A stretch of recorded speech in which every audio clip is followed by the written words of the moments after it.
Welcome to இதயம் channel. இன்றைக்கி நான் பீர்க்கங்காய் கூட்டு பண்ண போகிறேன். இதில் வந்து பாசிப்பயிறு எடுத்திருக்கேன். இது கூட மஞ்சத்தூள் போட்டிருக்கேன்.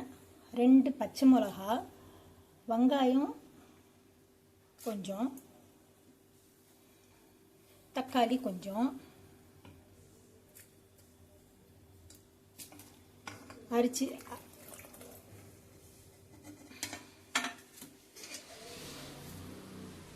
அரிச்சு வச்ச பீர்க்கங்காயை போட்டிருக்கேன். இது மொத்தமும் இது கூட பச்சை மிளகாய் போட்டிருக்கிறதுனால நமக்கு மிளகாத்தூள் எதுவும் வேண்டாம். உப்பு கொஞ்சம் போட்டுக்கணும்.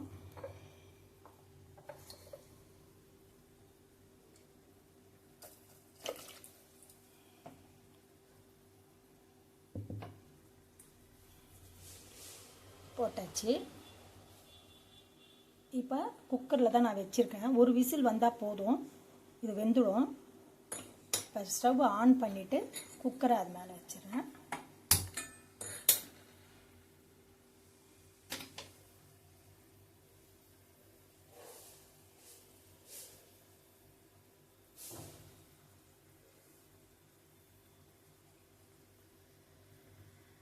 வேகட்டும்.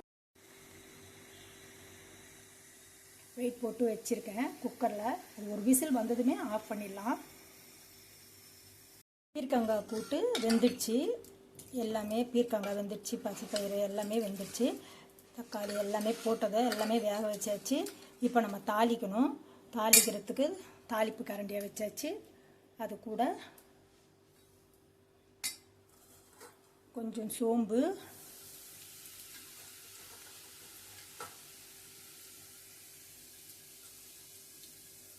ஒரு வரமிளகா,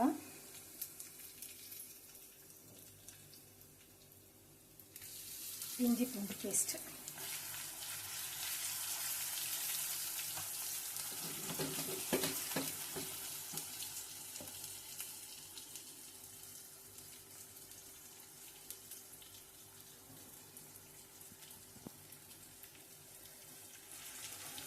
பொன்னிறமாக பொரிஞ்சதும் நம்ம கூட்டில் போட்டுக்கணும்.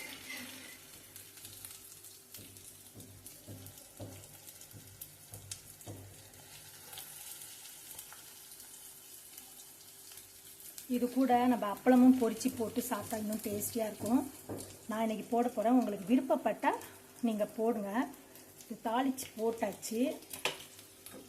தாளிப்பு போச்சு, தாளிப்பு போட்டாச்சு.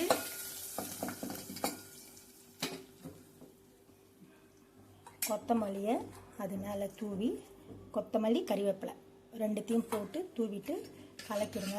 கலக்கிட்டு சாப்பிட்டு பாருங்கள், சூப்பராக இருக்கும். இதோட நன்மைகள்னு பார்த்தோன்னா, நம்ம உடம்பு இளைக்கிறவங்க இதை டெய்லி சாப்பிட்டோன்னா கண்டிப்பாக உடம்பு இளையும். உடம்பு வந்து ரொம்ப இளைச்சிடும். நீங்கள் இதில் நிறைய சத்துங்கள் இருக்குது. நம்ம சொல்லிகிட்டே போகலாம். எது எடுத்தாலுமே எல்லாமே சக்தி தான். நிறைய சக்தி இருக்குது. நீர் சக்தி இருக்கிறதுனால நீங்கள் டெய்லி இதை எடுத்துக்கிட்டிங்கன்னா உடம்பு தானாகவே குறையும். அதோட எக்ஸசைஸ் பண்ணும்போது நிச்சயம் குறையும். இதை சாப்பிட்டு பார்த்துட்டு நீங்கள் லைக் பண்ணுங்கள், ஷேர் பண்ணுங்கள், சப்ஸ்கிரைப் பண்ணுங்கள். தேங்க்யூ.